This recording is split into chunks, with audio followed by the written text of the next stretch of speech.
इस सेशन में हम ईसीटी के बारे में पढ़ने वाले हैं। ईसीटी का मतलब है इलेक्ट्रोकन्वल्सिव थेरापी। ये थेरापी खासकर मेंटल डिसऑर्डर्स ट्रीट करने में की जाती है। तो फिर इलेक्ट्रोकन्वल्सिव थेरापी क्या है, आइए हम देखते हैं।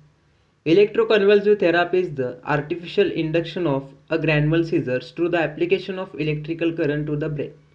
मतलब इलेक्ट्रिकल करंट ब्रेन को अप्लाई किया जाता है और आर्टिफिशियली ग्रैनुअल सीजर्स क्या किए जाते हैं, प्रोड्यूस किए जाते हैं। उसको ईसीटी कहा जाता है, इलेक्ट्रोकन्वल्सिव थेरापी। तो फिर आइए हम अगला पॉइंट देखते हैं। Parameter of electrical current applied, मतलब कितना वोल्टेज का करंट ईसीटी में दिया जाता है। According to American psychiatric association 70 to 120 volts, मतलब 70 से 120 वोल्ट्स तक का जो है वोल्टेज ईसीटी का दिया जाता है। और कितने टाइम में, 0.7 to 1.5 सेकेंड्स में। इससे ज़्यादा भी नहीं, इससे कम भी नहीं। अगला पॉइंट है टाइप ऑफ सीजर प्रोड्यूस, मतलब कौन सा प्रकार का सीजर ईसीटी प्रोड्यूस करता है।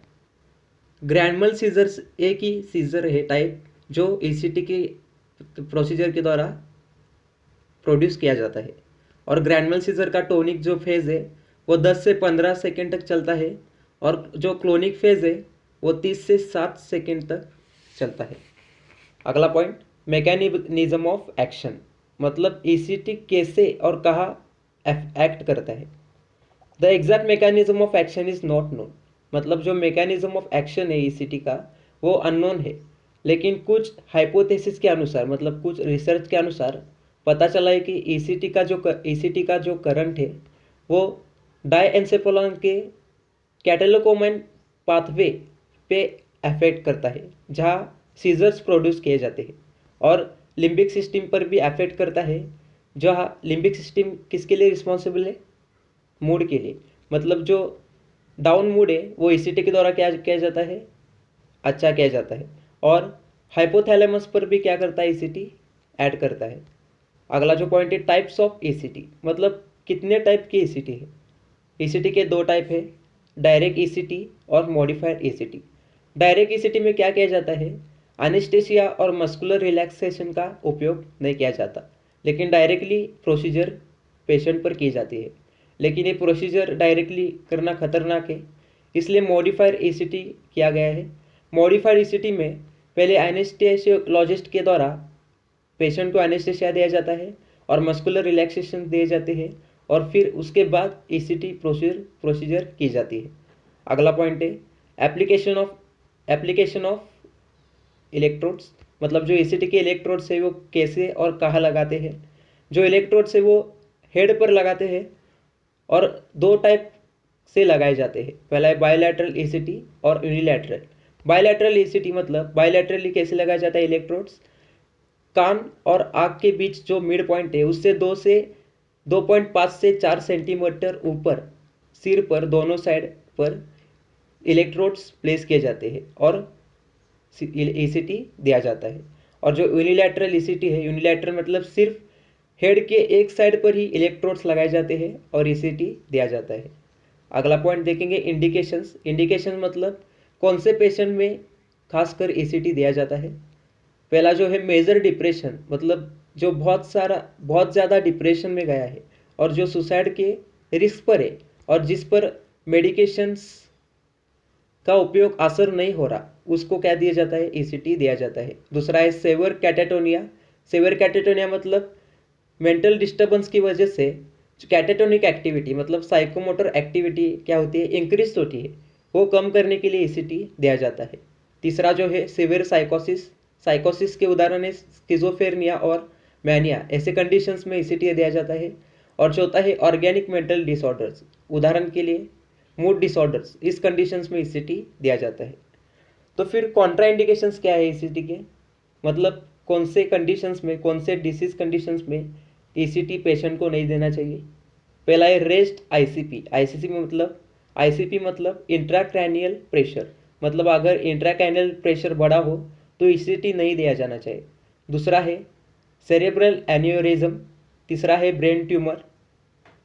चौथा है एक्यूट मायोकार्डियल इंफ्रैक्शन, अगर हार्ट का कोई प्रॉब्लम हो। कंजेस्टिव हार्ट फेलियर, अगर हार्ट फेलियर हुआ हो, और निमोनिया और रेटिनल डिटैचमेंट, इस कंडीशंस में ईसीटी नहीं दिया जाता। और अगला जो पॉइंट है वो है कॉम्प्लिकेशंस ऑफ ईसीटी, मतलब ईसीटी से कोई कॉम्प्लिकेशंस होते हैं क्या? नहीं। Life threatening complications of ECT are rare, मतलब ईसीटी 100% सेफ है, इससे कोई कॉम्प्लिकेशंस नहीं है। ECT does not cause any brain damage, और ईसीटी से ब्रेन डैमेज भी नहीं होता। लेकिन कुछ ऑस्टियोपोरोसिस के पेशेंट में फ्रैक्चर की संभावना हो सकती है। अगला पॉइंट देखेंगे, साइड इफेक्ट्स ऑफ ईसीटी, मतलब ईसीटी के दुष्परिणाम क्या है? पहला है मेमोरी इम्पेयरमेंट, ड्राउजीनेस, कन्फ्यूजन होता है, एंड रेस्टलेसनेस, मतलब थकाव फील होता है, पोअर कॉन्सेंट्रेशन, एंग्जाइटी लेवल बढ़ती है, हेडेक, सर का दुखना, वीकनेस मतलब फटीक मतलब थकाव महसूस होना, बैक एक, पीठ का दुखना, muscle ache, dryness of mouth, palpitations, nausea, vomiting, unsteady gait मतलब ठीक से चल नहीं पाना, चलते चलते गिरना, and tongue bite and incontinence, ये तो आपको पता है। और अगला पॉइंट है ईसीटी टीम। ईसीटी किसके द्वारा दिया जाता है?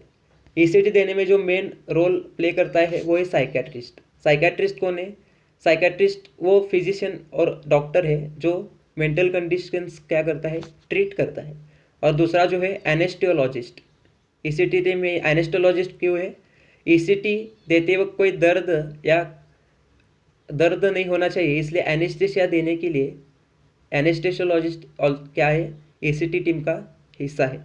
और जो तीसरा है वो ट्रेन नर्स का काम क्या है? एनेस्थेसियोलॉजिस्ट और साइकेट्रिस्ट को असिस्ट करना। ये सब क्या है, ईसीटी टीम है, साइकेट्रिस्ट, एनेस्थेसियोलॉजिस्ट और ट्रेन नर्स। अब तक हमने देखा ईसीटी मतलब क्या है, इलेक्ट्रोकन्वल्सिव थेरापी। दूसरा पॉइंट देखा कि पैरामीटर क्या है, मतलब क्या, इलेक्ट्रिकल करंट कितने वोल्ट में दिया जाता है। और हमने देखा कि कौन सा प्रकार का सीजर प्रोड्यूस किया जाता है, cranial seizures. Mechanism of actions हमने देखा, टाइप्स देखा ईसीटी के, डायरेक्ट ईसीटी और मॉडिफाइड ईसीटी, और इलेक्ट्रोड्स कैसे प्लेस किए जाते हैं देखा, बायलैटरली और यूनिलैटरली। और इंडिकेशंस मतलब कौन से पेशेंट में देने चाहिए, हमने देखा डिप्रेशन, कैटेटोनिया, साइकोसिस और ऑर्गेनिक मेंटल डिसऑर्डर्स में। कॉन्ट्राइंडिकेशन देखा जिस पर हमें नहीं देने चाहिए, raised ICP, cerebral aneurysm, brain tumour, acute myocardial infarction, congestive heart failure, pneumonia, retinal detachment. हमने कॉम्प्लिकेशंस ऑफ ईसीटी देखा, हमने साइड इफेक्ट्स देखा कि memory impairment, drowsiness, confusion and restlessness, poor concentration, anxiety, headache, weakness, fatigue, back ache, muscle ache, dryness of mouth, palpitation, nausea, vomiting, unsteady gait, tongue bite and incontinence. और हमने last देखा कि ECT team क्या है। ECT team में कौन कौन है? साइकेट्रिस्ट, एनेस्थेसियोलॉजिस्ट और ट्रेनर्स। ये आज हमने ईसीटी के बारे में पढ़ा। मुझे आशा है कि आपको ये ईसीटी के बारे में समझ आई हो।